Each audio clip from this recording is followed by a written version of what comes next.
نظم رخصت بزم جہاں بند 3۔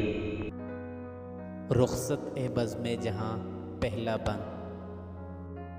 رخصت بزم جہاں سوئے وطن جاتا ہوں میں، آہ اس آباد ویرانے میں گھبراتا ہوں میں۔ بس کا میں افسردہ دل ہوں، درخور محفل نہیں، تو میرے قابل نہیں، میں تیرے قابل نہیں۔ قید ہے دربار سلطان و شبستان وزیر، توڑ کر نکلے گا زنجیر طلائی کا اسیر۔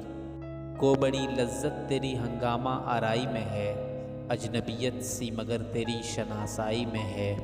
مدتوں تیرے خود آراؤں سے ہم صحبت رہا، مدتوں بے تاب موج بحر کی صورت رہا۔ مدتوں بیٹھا تیرے ہنگامہ عشرت میں روشنی کی جستجو کرتا رہا ظلمت میں مدتوں ڈھونڈا کیا نظارہ گل خار میں، آہ وہ یوسف نہ ہاتھ آیا تیرے بازار میں۔ چشم حیراں ڈھونڈتی اب اور نظارے کو ہے، آرزو ساحل کی مجھ طوفان کے مارے کو ہے۔ چھوڑ کر مانند بو تیرا چمن جاتا ہوں میں، رخصت بزم جہاں سوئے وطن جاتا ہوں میں۔ رخصت بزم جہاں دوسرا بند۔ گھر بنایا ہے سکوت دامن کوہسار میں، آہ یہ لذت کہاں موسیقی گفتار میں۔ ہم نشین نرگس شہلا رفیق گل ہوں میں، ہے چمن میرا وطن ہمسایہ بلبل ہوں میں۔ شام کو آواز چشموں کی سلاتی ہے مجھے، صبح فرش سبز سے کوئل جگاتی ہے مجھے۔ بزم ہستی میں ہے سب کو محفل آرائی پسند، ہے دل شاعر کو لیکن کنج تنہائی پسند۔ رخصت بزم جہاں تیسرا بند۔ ہے جنوں مجھ کو کہ گھبراتا ہوں آبادی میں ڈھونڈتا پھرتا ہوں کس کو کوہ کی وادی میں۔ شوق کس کا سبز زاروں میں پھراتا ہے مجھے، اور چشموں کے کناروں پر سلاتا ہے مجھے۔ تانہ زن ہے تو کہ شیدہ کنج عزلت کا ہوں میں، دیکھ اے غافل پیامی بزم قدرت کا ہوں میں۔ ہم وطن شمشاد کا قمری کا میں ہمراز ہوں، اس چمن کی خامشی میں گوش برے آواز ہوں۔ کچھ جو سنتا ہوں تو اوروں کو سنانے کے لیے، دیکھتا ہوں کچھ تو اوروں کو دکھانے کے لیے۔ عاشق عزلت ہے دل نازا ہوں اپنے گھر پہ میں، خندہ زن ہوں مسند دارا و سکندر پہ میں۔ لیٹنا زیر شجر رکھتا ہے جادو کا اثر، شام کے تارے پہ جب پڑتی ہو رہ رہ کر نظر۔ علم کے حیرت کدے میں ہے کہاں اس کی نمود، گل کی پتی میں نظر آتا ہے راز ہست و بود۔ مشکل الفاظ کے معنی۔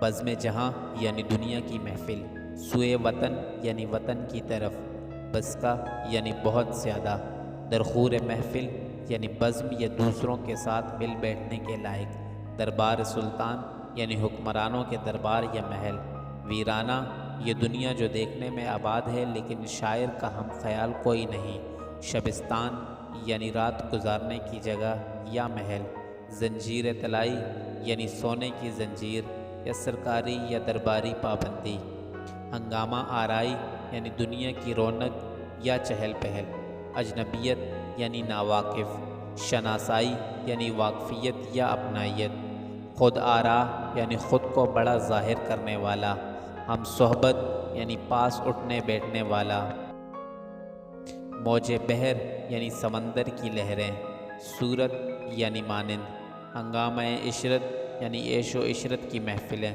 نظارہ گل یعنی پھول کو دیکھنا، خار یعنی کانٹا، یوسف مراد محبوب، حسین یعنی یوسف علیہ السلام کو بیچا گیا تھا، چشم حیراں یعنی حیرانی میں ڈوبی ہوئی نگاہ، طوفان کا مارا مراد ٹھوکریں کھا کر بھی مقصد حاصل نہ ہو سکا، چمن مراد دنیا، دامن کوہسار یعنی پہاڑ کی وادی، موسیقی گفتار یعنی باتوں کی سرتال یعنی باتیں، ہم نشین یعنی ساتھ بیٹھنے والا، نرگس شہلا یعنی زرد یا سیاہ رنگ کا پھول جس کی شکل آنکھ کی طرح ہے، رفیق گل یعنی پھولوں کا دوست یا ساتھی، فرش سبز مراد سبزہ، کوئل یعنی سیاہ رنگ کا خوش آواز پرندہ، محفل آرائی یعنی بزم سجانا یا باہم مل بیٹھنا۔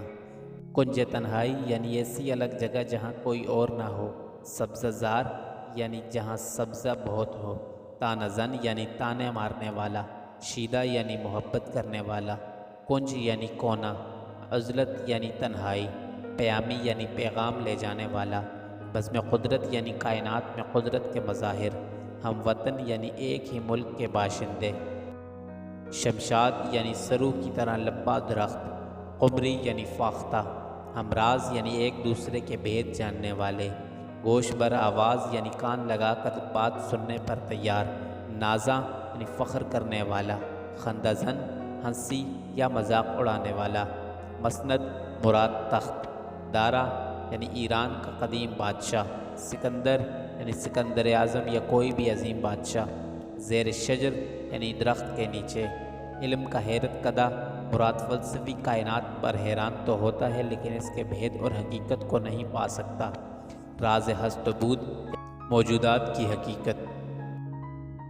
تشریح: اس نظم میں اقبال اس فانی دنیا سے مخاطب ہو کر فرماتے ہیں، اے دنیا کی محفل، میں تجھ سے رخصت ہو کر اپنے اصلی وطن کی طرف جاتا ہوں۔ تو اگرچہ خوب آباد ہے اور تیری وسعت میں قریوں، بستیوں، شہروں اور انسانوں کی کمی نہیں، لیکن سب خود غرض ہیں اور ایک دوسرے سے بیگانہ ہیں۔ ان سب کی بیگانگی کو سامنے رکھتے ہوئے کہنا پڑتا ہے کہ تیری محفل آباد نہیں، ویرانہ ہے، یعنی بظاہر آباد ہے مگر حقیقت میں آباد نہیں۔ اس بظاہر آباد اور حقیقتاً غیر آباد مقام سے بہت گھبراتا ہوں۔ میرا دل بہت بجھا ہوا ہے، میں محفل میں بیٹھنے کے لائق نہیں۔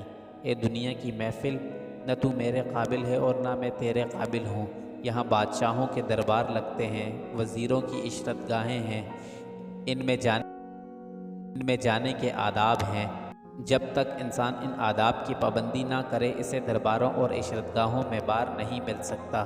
یہ سنہری زنجیریں ہیں جنہوں نے انسان کو قید کر رکھا ہے، میں ان زنجیروں کو توڑ کر نکل جاؤں گا۔ تیرے ہنگاموں میں اگرچہ بظاہر بڑی لذت ہے، لیکن اس میں بھی شبہ نہیں کہ تیری دوستی میں بیگانگی سی پائی جاتی ہے، یعنی حقیقی محبت اور خلوص کہیں نہیں۔ میں بڑی دیر تک تیرے خود پسند لوگوں کی صحبت میں بیٹھتا رہا، لیکن اس زمانے میں اس طرح بے قرار رہا جس طرح لہر سمندر میں بے قرار ہوتی ہے۔ میں دیر تک تیرے عیش و عشرت کے ہنگاموں میں شریک رہا اور اندھیرے میں بیٹھ کر روشنی کی تلاش میں لگا رہا۔ میں بڑی دیر تک ڈھونڈتا رہا کہ شاید اس کانٹے میں پھول نظر آ جائے، اس خود غرض اور خود پسند دنیا میں سچی محبت اور خلوص کی جنس مل جائے۔ افسوس وہ جنس نہ ملی اور وہ یوسف تیرے بازار میں میرے ہاتھ نہ آیا۔ میری حیران آنکھ اب کسی اور نظارے کو ڈھونڈتی ہے۔ طوفان کے تھپیڑوں نے مجھے بے دام کر رکھا ہے، اب مجھے کنارے کی تلاش ہے، یعنی تیری خود غرضیوں میں بڑے دکھ اٹھائے، بڑی تکلیفیں سہی۔ وہی حالت ہو گئی جو سمندر میں طوفان کے مارے کی ہوتی ہے۔ اب میں پرسکون مقام پر بیٹھ کر سستانہ اور آرام لینا چاہتا ہوں، لہٰذا فیصلہ کر لیا ہے کہ تیرے باغ سے خوشبو کی طرح باہر نکل جاؤں۔ اے دنیا کی محفل، میں تجھے چھوڑ کر وطن جا رہا ہوں۔ میں نے پہاڑ کے دامن میں گھر بنا لیا ہے، وہاں کا سماں شور و شرر اور ہنگاموں سے بالکل پاک ہے۔ ہر طرف خاموشی ہی خاموشی چھائی ہے۔ جو مزہ اس خاموشی میں ہے وہ بات چیت کے راگ میں کب نصیب ہو سکتا ہے۔ میں کالی نرگس کے پاس بیٹھتا ہوں۔ کالی نرگس سے مراد نرگس کا ایک پھول جس میں زردی کے بجائے سیاہی ہوتی ہے۔ میں پھول کا ساتھی ہوں، باغ میرا وطن ہے، میں بلبل کا پڑوسی ہوں۔ شام کے وقت بہنے والے چشموں کی آواز میرے لیے لوری بن جاتی ہے اور میں سو جاتا ہوں۔ سبزہ میرا بستر ہوتا ہے اور صبح کے وقت کوئل مجھے اپنی کوکھ سے جگا دیتی ہے۔ زندگی کی محفل میں ہر شخص چاہتا ہے کہ ہم اپنے ہم جنسوں میں بیٹھیں اور عیش و عشرت سے دل بہلائیں، لیکن شاعر کے دل کو تنہائی کا گوشہ پسند ہے، وہ سب سے الگ تھلگ رہنا چاہتا ہے۔ کیا میں دیوانہ ہوں کہ آبادی سے دور بھاگتا ہوں؟ میں پہاڑ کی وادی میں کسے ڈھونڈتا پھرتا ہوں؟ کس کا عشق مجھے سبزہ زاروں میں پھراتا اور چشموں کے کنارے سلاتا ہے؟ اے غافل، تو مجھے طعنہ دیتا ہے کہ میں تنہائی کے گوشے کا شیدائی ہوں۔ تجھے یہ معلوم نہیں کہ قدرت کی محفل کا پیغام پہنچانے والا ہوں۔ میں شمشاد کا ہم وطن ہوں، میرے قمری کے بھید سے واقف ہوں، اس باغ کی خاموشی میں کسی کی صدا پر کان لگائے بیٹھا ہوں، جو سنتا ہوں اس کی غرض یہ ہوتی ہے کہ وہی اوروں کو سناؤں، کچھ دیکھتا ہوں تو وہ بھی اوروں کو دکھانے کے لیے۔ میرا دل تنہائی کا عاشق ہے اور مجھے اپنی تنہائی کی جگہ پر انتہائی فخر ہے، یہاں تک کہ میں دارا اور سکندر جیسے عظیم الشان بادشاہوں کے تخت کی بھی ہنسی اڑاتا ہوں۔ شام کا وقت ہو، انسان درخت کے نیچے لیٹا ہوا ہو، شام کے تاروں پر رہ رہ کر نظر پڑتی ہو، یقین جانو کہ یہ کیفیت جادو کا اثر رکھتی ہے۔ علم سے جو کچھ حاصل ہوتا ہے وہ حیرانی کے سوا کیا ہے؟ حیرانی کے اس گھر میں وہ کیفیت کہاں پیدا ہو سکتی ہے کہ پھول کی ایک پتی میں کائنات کا بھید کھلا ہوا نظر آئے؟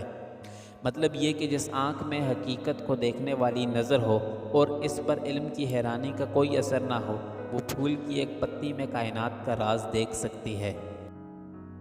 اگر آپ کو ویڈیو اچھی لگی ہے تو براہ کرم چینل کو سبسکرائب کریں اور گھنٹی کا بٹن دبائیں تاکہ ہر نئی آنے والی ویڈیو کی اطلاعات مل سکے۔ شکریہ۔ If you like the video, please subscribe to the channel and press the bell icon so that notification for each new upcoming video can be found. Thanks.